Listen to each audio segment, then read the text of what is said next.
ይሄ ቡድን አይታመንም ከአርቴታ ጋር። አርቴታ ራሱ ቡድኑን አያምነውም። ተጫዋቾቹም አርቴታን የሚያምኑት አይመስለኝም። ስራቸው ስለሆነ ነው።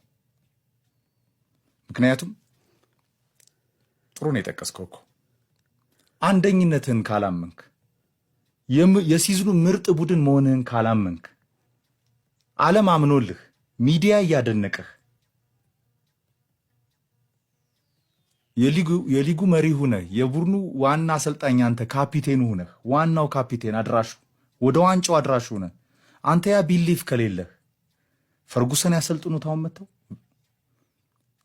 ሞሪኒዮ ያሰልጥኑት፣ ክሎፕ ወይ ጋርዲዮላ ይልቀቅለት። በዛ ላይ ጠንካራ ተቀናቃኝ የለም። የአርሰናል ጉዳይ አይደለም እሱ። አሁንም አርሰናል እድል ያለው ከኦነሪ ሐሳብን ሼር ማረገው ሲቲ ነጥብ ላለመጣሉ እርግጠኛ አይደለም። ማንቸስተር ሲቲም አርሰናል ነጥብ ላለመጣሉ ምንም በቃ እንዲ ኮንፊርም የምታረገው ክለብ አይደለም። አሁን ፍቅር አርሰናል ሳይጫወት ተከላክሎ ቦሪንግ ተብሎ ዋንጫው ግድ የለም ይምጣ ተብሎ እኮ ስናወድ ሰው ከርመናል። ፍቅር በሴት ፒስ ብቻ እያስቆጠረ መጫወት የሚችሉ ተጫዋቾችን አጫወቱን ሳትፈጥር ተጫዋቾቹን ገዝታ አጫወቱን ሳትፈጥር ያደነዘስካቸው ብዙ ተጫዋቾች ኖረው ለዊጋን ጨዋታ በኦፕን ፕሌይ እንዴት ይጫወታል? ለምንድነው ወልቭስ ላይ የማደግመው? ምን ያለያያቸዋል? ቀጣይ ዓመት አብረው ናቸው። አንተ የሊጉ መሪ ነህ እና ቢሊፍ በራስ መተማመን ሜንታሊቲ አርቴታ ፈርጉሰንን፣ ክሎፕን፣ ጋርዲዮላን፣ ጆዜ ሞሪኒዮን ኢቨን ራኒየሪን ፍቅር ሆነ የፕሪሚየር ሊጉን ዋንጫ አንስተ ቴብሉ ላይ ተቀምጠ ቺርስ ለማለት እኔ በራሱም የሚያምን አሰልጣኝ አይደለም። ይሄ ፍራቻው ተጫዋቾቹ ድረስ ተጋብቶ ደጋፊው ድረስ ሄዶ መጨረሻ ላይ መቀለጃ የሚሆነው ቡድን ሆኗል። ቻምፒየንስ ሊግ ላይ የበለጠ ቢበረታ የሚል እምነትን ያሁን አለ። ችግሩ ምን መሰለህ? ለምን መሰለህ ፍቅር የትናንትናውን ጌም ሳይ ያስደነግጣል። እውነት ለመናገር ሾኪንግ ነው። ምክንያቱም ከዚህ ጨዋታ አርሰናል በቢ ቡድኑ ገብቶ ከ3 ነጥብ መውሰድ ነበረበት። ግን ዶሚኖ እንደው ጉዳትና ዴብዝ እንኳን የለውም ብትል ግን ምን መሰለህ አሁን ዶሚኖ አንዷን ስትጥላት ሌላውንም አብራ ትጥላለች አይደል? ፕሪሚየር ሊጉ ላይ አምና ልክ ሲንሸራተት ቻምፒየንስ ሊጉ ላይ ከፓሪስ ሰን ጀርመን ጋር እንዴት ነው የሆነው? ዝም ብሎ ማለት ፕሪሚየር ሊጉ ላይ እንደዚህ ጸንቶ መቆየት በቻምፒየንስ ሊግ ላይ ያለ በራስ መተማመንም የበለጠ እንዲሆን ያደርገዋል። ከአራቱ ዋንጫዎች ስንት ያነሳል የምትለው ቡድን ነበርኩ። ለሶስት ሁሉ ተስፋ ያደረጉ ደጋፊዎች ነበሩት። በመጀመሪያ ጨዋቱ በዶሚናንሱ በጥንቃቄው የፈለገው ቡድን አጥሮ እንኳ ቢገባ በአንድ አማራጭ ጎል ያስቆጥራል አርሰናል፣ ወይ በቆመ ኳስ ጎል ያስቆጥራል። በኋላ ደግሞ የኦፕን ፕሌይ ጎሎችን ማግኘት ጀምሮ ነበር። ሪስፖንድ የሚያደርግ ቡድን ነበር። ምንም የጎደለው ነገር የለም ከተወሰኑ ተጫዋቾች ጉዳት ውጭ። ሃቫርስ እንዳትል አልነበረም ከቡድኑ ጋር በአብዛኛው በሲዝኑ አልነበረም። የቡድኑ ኮርም ሆኖ አያውቅም ከሃቫርስ። አሁን የማይገባው ተጫዋች እሱ ነው። ቡካዮ ሳካ በጣም ተጎድቶ በጣም ቋሚ ከነበሩ ተጫዋቾች ቡካዮ ሳካ ነው። ኦዴጋርድ ያን ያህል ሰርቪስ የሚሰጥ ኮከብ አልነበረም። አሁን ከተጎዱት ውስጥ ነው የምነግርህ። የተጫዋቹ ጉዳት እንኳን እንዳትል የበፊት ምክንያቶቹ ይሉትም አርሰናል ምንድን ነው ካልክ ቀጥታ የሚያዘው ከሜንታሊቲ ጋር ራሱ አርቴታ ካለው ሜንታሊቲ፣ ተጫዋቾቹ ደግሞ በቃ ከዚህ ወቅት አንዳንዴ ራሳቸው ነው ኢንቫይት የሚያደርጉት። ቡድን ጠንክሮ አይደለም።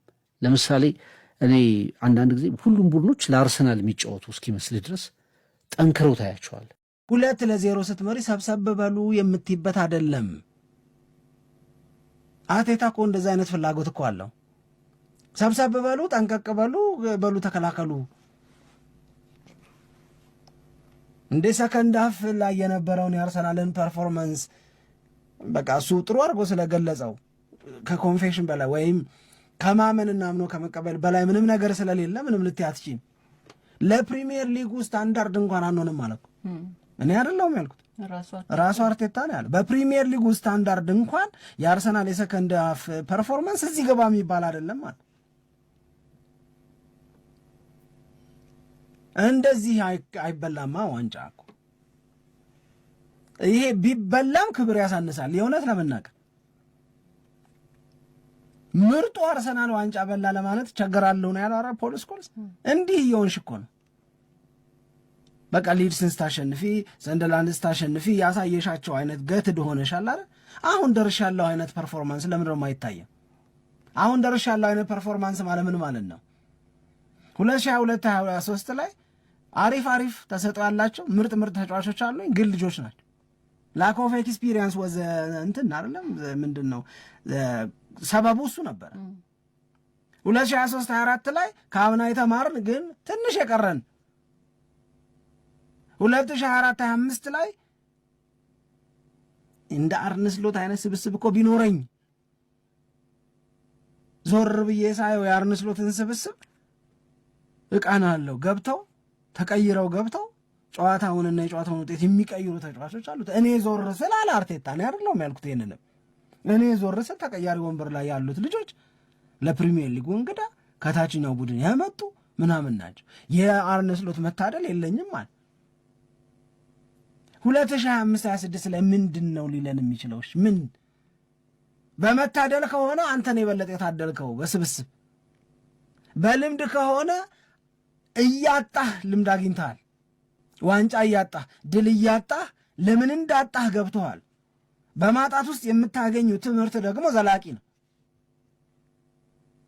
የእውነቴን ነው የምነግርሽ። በማጣት ውስጥ የሚገኝ ትምህርት ደግሞ ዘላቂ፣ ጥፋ ብትይው አይጠፋ። ስለዚህ ስብስቡም አምሮ ልምዱም ተገኝቶ እድሉ ተጠቅልሎ እጅሽ ላይ ገብቶ ተፎካካሪዎችሽ በወትሮ ጉብዝና ላይ እንዳልሆኑ እያወቅሽ እነሱም እያመኑ ዋንጫ ካላሸነፍሽ መቼ እና ምን ሲሆን ነው ዋንጫ መትበዩ?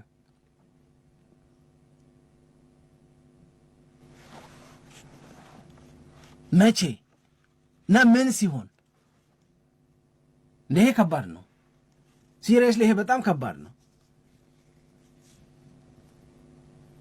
ከባድ ነው ብቻ ሳይሆን የደጋፊውን ስሜት ሳስብ ያሳዝነኛል። የእውነት ለመናገር ይገባቸዋል ስሜት ነበረኝ። አሁን የምናገረውን ስናገር ገገማው ትሉኝ አልቀየምም፣ ግን ስቲል አርሰናል ዋንጫ እንደሚበላ ነው ማስበው እኮ ነው። እንደ በቀደሙ አልጮህ ይሆናል፣ ጠንከር ባለ ድምፅ ምናምን አልለው ይሆናል እንጂ ዋንጫ ይበላል ምናምን ልል ይችላል። ግን አላቸው ቤዚኩ ነገር እኮ ነበረ። ቀደም ያነሳሽው ነገር ዴቪድ ራያ እና ጋብርኤል ማጋሌሽ መካከል የነበረው የቃላት ልውውጥ የፍራስትሬሽን ምልክት አይመስልሽም? በማቃት ወቅት የሚመጣ በፍርሃት ውስጥ ስትሆኝ የሚመጣና የሚያጋጥም አይመስልሽም? ባለፈው ከብሬንትፎርድ ጋር አቻ ሲወጡ አርሰናል ፕሬሸር መቋቋም ይችላል ወይ የሚል ፕሮግራም ስንሰራ ነበረ። በዛ ጥያቄ ውስጥ የተቀመጡት ነገሮች በሙሉ ምን አየንባቸው ሲባል ራያ ጎል ባይሆንም የሰራው ስህተት፣ ማጋሌሽ ጎል ባይሆንም የሰራ የነበረው ስህተት፣ ከዛ በፊት ዙቢሜንዲ የሚሰራው ስህተት ጎል የሆነ ኤምቤሞ ያገባው ራሱ ማጋሌሽ የሚሳሳታቸው ስህተቶች፣ እነዚህ ሁሉ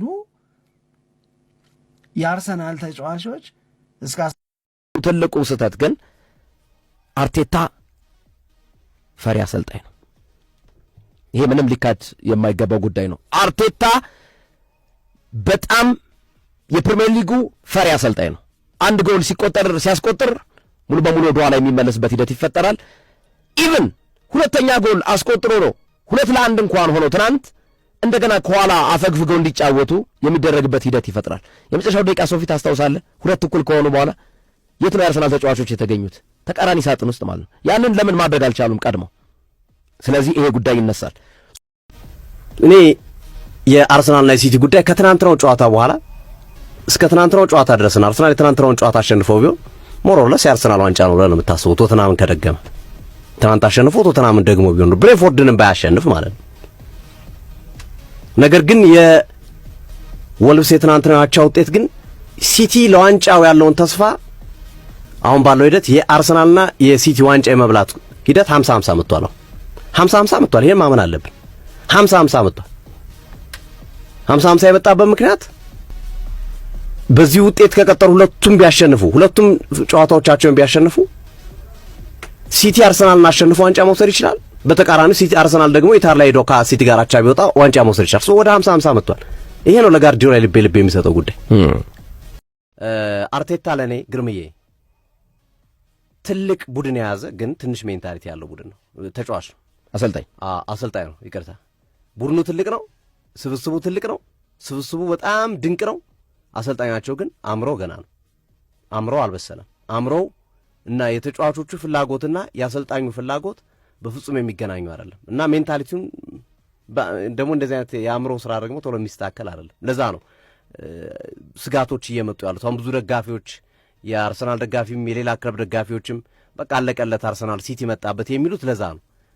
ያለው የአእምሮ ደረጃና ያለው ቡድን ተመጣጣኝ አልሆነ።